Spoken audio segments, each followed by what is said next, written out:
साजिश, विश्वासघात और इच्छा की एक विकृत कहानी।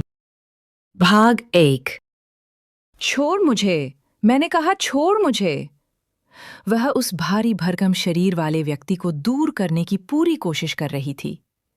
छोड़ दूं? तुम्हें छोड़ दूं? फिर तुम्हें कैसे पता चलेगा कि इस सत्या के रास्ते में आने के क्या परिणाम होते हैं? वह एक ही हाथ के पंजे से उसका जबड़ा पकड़ते हुए बोला।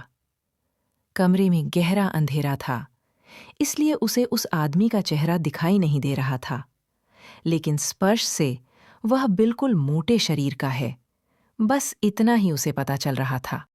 कमरे में गहरा अंधेरा था, इसलिए उसे उस आदमी का चेहरा दिखाई नहीं दे रहा था, लेकिन स्पर्श से वो बिल्कुल मोटे शरीर का है, बस इतना ही उसे पता चल रहा था। वो एकदम नाजुक कली और वह एक अजस्र पहाड़। उसका पूरा शरीर उसके एक ही हाथ में समा जाता था, इतनी वह नाजुक थी। मैंने तुम्हारा क्या बिगाड़ा है? वह अभी भी दोनों हाथों से उसका विरोध कर रही थी, लेकिन उसके वे खुरदुरे हाथ उसके पूरे शरीर पर बिल्कुल सांपों की तरह रेंगते हुए घूम रहे थे, बहुत गंदे तरीके से उसे छू रहा था। उसके सवाल पर वह एकदम क्रूरता से हंसा।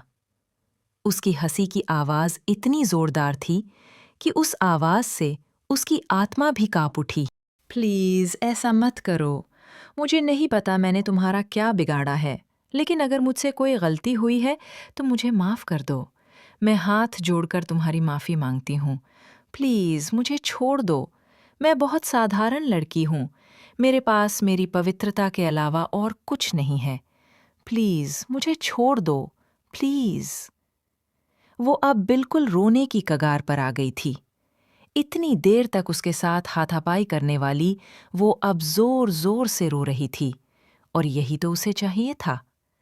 उसका वो विरोध उसके दिमाग को खराब कर रहा था, लेकिन जब वो रोने लगी तो उसे एक अजीब आत्मिक संतोष मिला। उसने पीछे से जोर से उसके बाल हाथ में पकड़े तो वो कराह उठी। आह! उसका चेहरा एकदम उसके चेहरे के पास आ गया था। उसने बहुत ज्यादा शराब पी रखी थी, इसलिए उस गंध से ही उसे अब जी मिचलाने लगा था। सत्यजित पाटिल, नाम ठीक से याद रखना, और ये भी याद रखना कि ये सत्या जब किसी को सजा देने की ठान लेता है तो वो कभी पीछे नहीं हटता। इतना कहकर उसने एक ही हाथ से उसकी साड़ी खींच दी।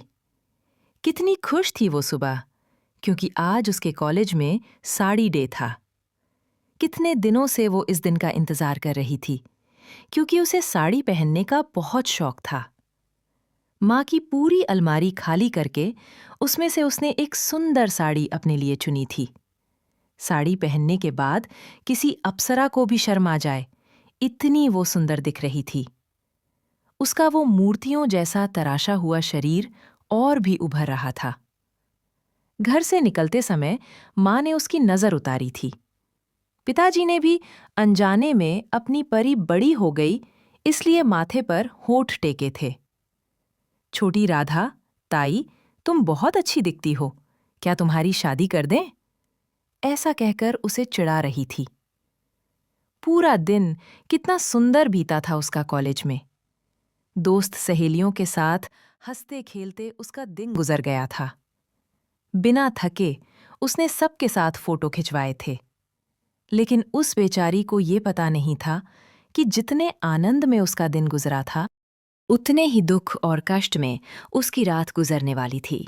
और इसी रात से शुरू होने वाला था प्रतिशोध का एक अनोखा खेल। उसने उसकी साड़ी उसके शरीर से अलग कर दी, तो उसने दोनों हाथों से अपना शरीर ढकने की निरर्थक कोशिश की। कमरे में इतना अंधेरा था कि कुछ भी दिखाई नहीं दे रहा था, लेकिन उस अंधेरे में भी उसकी वो वासना से भरी नजर उसे महसूस हो रही थी। मैंने कुछ नहीं किया, प्लीज मुझे जाने दो। वो किसी छोटी बच्ची की तरह रो रही थी, लेकिन जितना वो रो रही थी उतना ही उसे संतोष मिल रहा था। वो उसकी ओर बढ़ा तो वो पीछे सरक गई। उसके धक्के से टेबल पर रखा फ्लावर पॉट नीचे गिरकर टूट गया। उसी गुलदस्ते की तरह आज उसके चरित्र को भी क्षति पहुंचने वाली थी। वो एक एक कदम उठाते हुए उसके पास आ रहा था और वो डर कर पीछे पीछे सरक रही थी। उसी में उसका पैर एक कांच पर पड़ा तो वो कराह उठी। वो गिरने ही वाली थी कि उसने एक ही हाथ से उसे खींचा और किसी गुड़िया की तरह कंधे पर डालकर वो उसे बिस्तर की ओर ले जाने लगा। वो उसकी पीठ पर जोर जोर से हाथों से मुक्के मार रही थी। मुझे बचाओ कहकर चिल्ला रही थी, मदद की गुहार लगा रही थी, लेकिन उस निर्जन जंगल में उसकी आवाज सुनने वाला कोई नहीं था, क्योंकि उसका ये घर उसके अलावा और उसके कुछ चुनिंदा लोगों के अलावा किसी को भी पता नहीं था। इसलिए कौन आने वाला था उसकी मदद को? कोई नहीं। इधर उसके घर वाले सब चिंतित थे।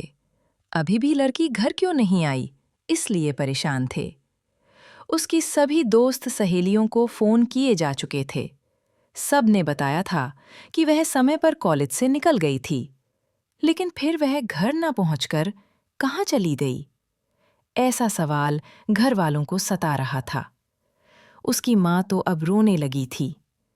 राधा माँ को संभालने की निरर्थक कोशिश कर रही थी, लेकिन उस माँ का दिल उसे चिल्ला चिल्ला कर कह रहा था कि उसकी कोख की बच्ची के साथ जरूर कुछ गलत हो रहा है। उसके पेट में बस घबराहट हो रही थी। पिता का जीव भी ऊपर नीचे हो रहा था। आखिरकार जब इंतजार करना असहनीय हो गया, तो वे उसे खोजने के लिए घर से बाहर निकल पड़े। माँ ने पूजा घर के भगवान को पानी में डाल दिया। मेरी बेटी के साथ कुछ भी गलत न होने देना, कहकर वह भगवान से प्रार्थना कर रही थी। उसने उसे धम्म से बिस्तर पर पटका तो वह कराह उठी। पैर में कांच घुस गया था, उससे खून आ रहा था। आंखों के आंसू तो रुकने का नाम ही नहीं ले रहे थे। नहीं, मत करो प्लीज। वह रोते रोते अपनी इज्जत के लिए उससे भीख मांग रही थी। श श श। मुझे ना जोर से चिल्लाने वाले लोग बिल्कुल पसंद नहीं हैं, समझे? वह गुर्राया तो वह किसी डरे हुए खरगोश की तरह चुप हो गई, लेकिन सुबकना अभी भी जारी था। उसने एक हाथ से उसका पैर पकड़ा और घसीटते हुए उसे नीचे खींचा।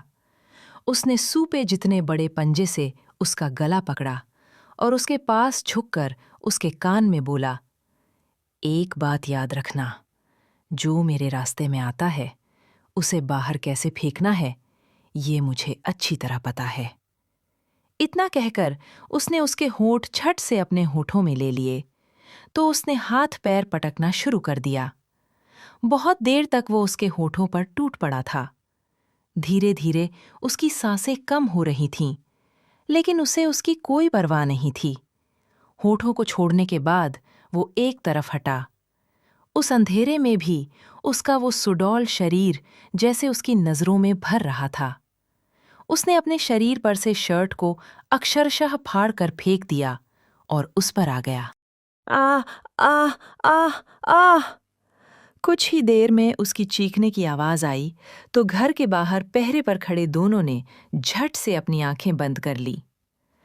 बॉस को ऐसा नहीं करना चाहिए था, उनमें से एक बोला।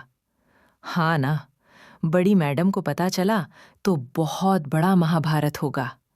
जो महिलाएं महिला सुरक्षा पर भाषण देती हैं, उन्हीं के पोते ने ऐसा कृत्य किया है, तो महाभारत तो होना ही है, दूसरा बोला। इधर उसकी माँ ने देवघर में लगाया हुआ दिया बिना किसी हवा के बुझ गया, तो वे धड़ाम से नीचे गिर गईं। माँ, माँ, क्या हुआ तुम्हें? उठो ना। राधा रोते रोते अपनी माँ को उठाने की कोशिश कर रही थी, लेकिन वे कोई प्रतिक्रिया नहीं दे रही थीं। उसका सब कुछ हो चुका, तो वह उसके ऊपर से उठा। वह वहीं बेसुध पड़ी हुई थी। बलात्कार, ये शब्द आज तक उसने सिर्फ सुना था, लेकिन उसकी यातनाएं कितनी भयानक होती हैं, ये आज उसने खुद अनुभव किया था। उसे ठीक से ये भी नहीं पता था कि उसे किस गलती की सजा मिली। सच में, आखिर क्या थी उसकी गलती? किस गलती की सजा दी थी उसने उसे? कौन था वह? कौन थी वह? देखते हैं अगले भाग में। अगले भाग के नोटिफिकेशन के लिए अभी हमारे चैनल को सब्सक्राइब करें और बेल आइकॉन दबाइए। धन्यवाद।